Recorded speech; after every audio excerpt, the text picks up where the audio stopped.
Muy queridos hermanos y hermanas, hemos llegado a la celebración del Domingo de la Palabra de Dios.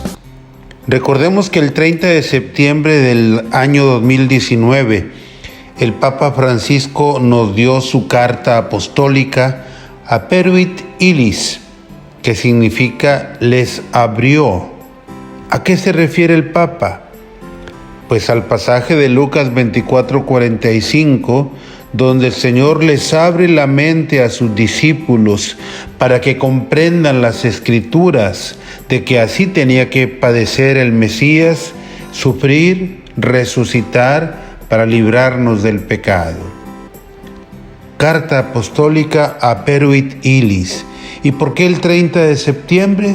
Pues porque es la fiesta de San Jerónimo. San Jerónimo es un gran padre de la Iglesia que en el año 420 hizo un trabajo extraordinario al traducir toda la Sagrada Escritura de sus idiomas originales, del hebreo, del arameo, del griego, al latín vulgar. El latín vulgar era la lengua que comprendía todo el pueblo, toda la gente más sencilla. Fue un trabajo, pues de veras estupendo.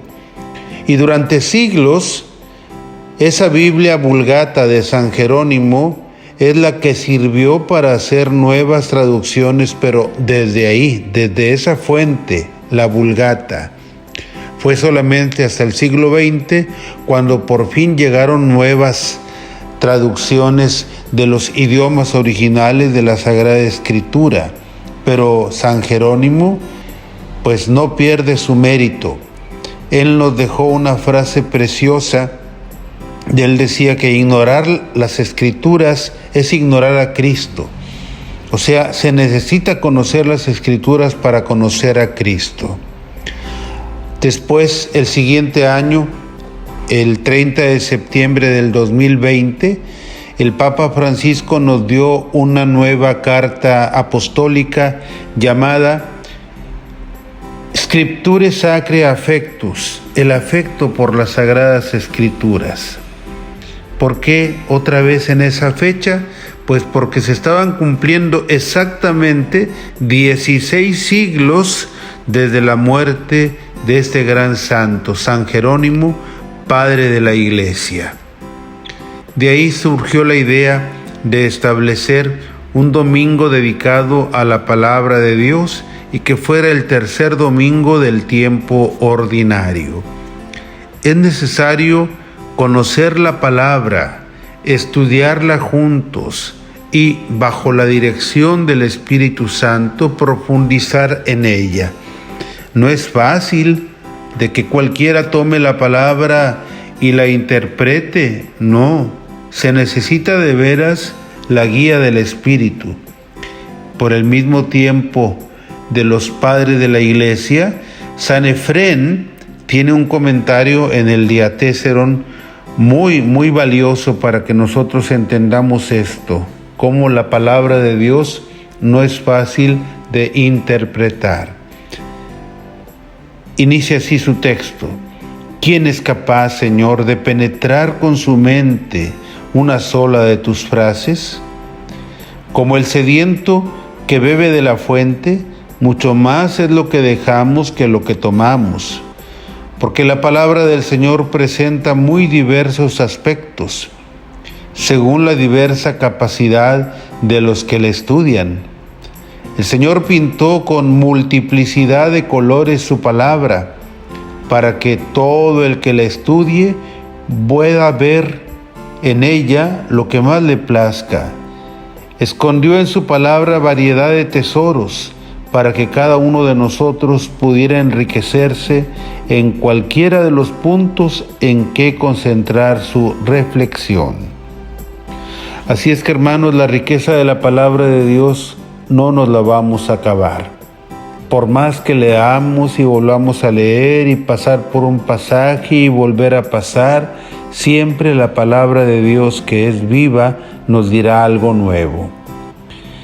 Recordemos que a partir del Concilio Vaticano II, que se celebró de 1962 a 1965, la Iglesia Católica ha hecho un gran esfuerzo para poner la Biblia en las manos de los bautizados, porque se había descuidado este aspecto de favorecer el contacto directo de los fieles con la Biblia, con la Sagrada Escritura. Y a partir del concilio surgen escuelas bíblicas, surgen estudios bíblicos, surge gente que se especializa en la Sagrada Escritura y se va comprendiendo poco a poco que la Sagrada Escritura es el alma de la pastoral. El Papa Benedicto XVI convocó en el año 2008 una asamblea del Sínodo de los Obispos sobre el tema La palabra de Dios en la vida y misión de la Iglesia, y luego publicó una exhortación apostólica llamada Verbum Domini. Así es que el Papa, con esta exhortación apostólica, el Papa Benedicto le dio también un nuevo impulso al estudio y al amor de la palabra de Dios. Ahora bien, ¿por qué el tercer domingo de este tiempo litúrgico, tercer domingo ordinario? Bueno, pues para de veras concentrarnos en la palabra de Dios. Por otra parte, tenemos la feliz coincidencia de estos días de oración por la unidad de los cristianos. Con nuestros hermanos de otras iglesias no podemos compartir los sacramentos, pero podemos compartir la palabra de Dios. Compartirla no para discutir, sino para celebrarla y para enriquecernos de lo que nos dice la palabra de Dios.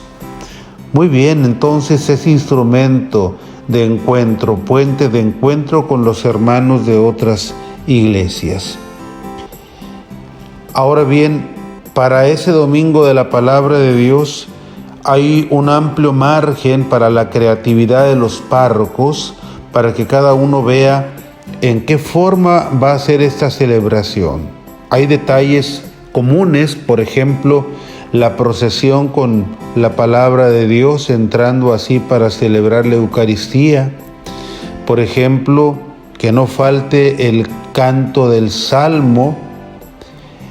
Y también, pues, otras formas importantes para la creatividad de los párrocos, ciertamente el tratar de distribuir entre los fieles la palabra de Dios, sea Biblias completas o sean los santos evangelios, etc.